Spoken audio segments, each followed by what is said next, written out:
Hello साथीहरू नमस्कार। सबैजनालाई नमस्कार। आज चाहिँ हामीले लप्सीको खट्टे मिठी अचार बनाउँदैछौँ। हामीले सबभन्दा पहिला चाहिँ हामीले लप्सीलाई बोइल गरेर त्यसको बोक्रा छुट्टै गरेर राख्यौँ। त्यसलाई चाहिँ छुट्याएर राख्नुपर्छ। त्यसपछि तेल तताएर अनि लप्सी छुट्टै यसरी रेडी बनाएर राख्यौँ। अनि गुड काटेर सानो बनाएर राख्यौँ। त्यसपछि तेलमा पन्चफुरनहरू फुराएर राख्यौँ। अनि त्यसपछि लप्सी राखेर अनि त्यसलाई चाहिँ राम्रोसँग भुट्नुपर्छ।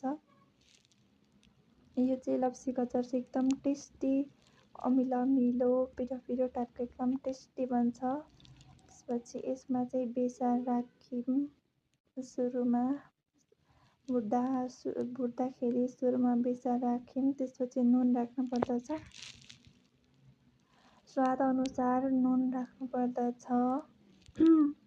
नुन राखिसकेपछि अनि हामीले चाहिँ मिक्स मसलाहरू सबै मसलाहरूलाई भुटेर अनि पिसेर राखेको छौँ। त्यसलाई चाहिँ राख्नुपर्दछ।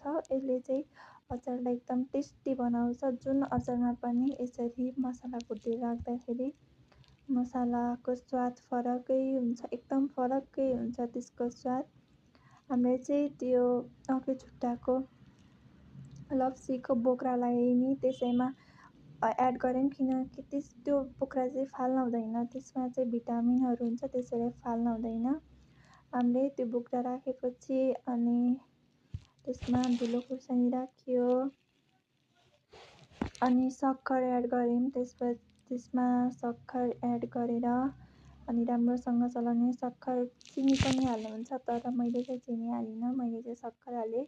एकदम हेल्दी बनाउनको लागि सक्खर राखेँ। मैले चाहिँ सक्खर राखेर राम्रोसँग चलाउनु पर्दछ। हामी चाहिँ 2जना भएर बनाएका थियौँ। 3जना भएर, एकजनाले भिडियो खिच्ने, 2जनाले चाहिँ अचार बनाउने गरेर हामी साथीहरू मिलेर बनाएको अचार।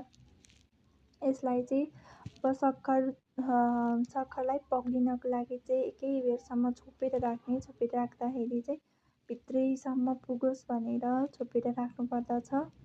अनि त्यसमा पानी अघिको त्यो लप्सी बोइल गर्दाखेरि भएको पानी त्यसलाई चाहिँ फाल्न हुँदैन। त्यसलाई पनि त्यसैमा एड गरेर अनि चलाउनु पर्दछ। यसले गर्दा एकदम टेस्टी बन्छ।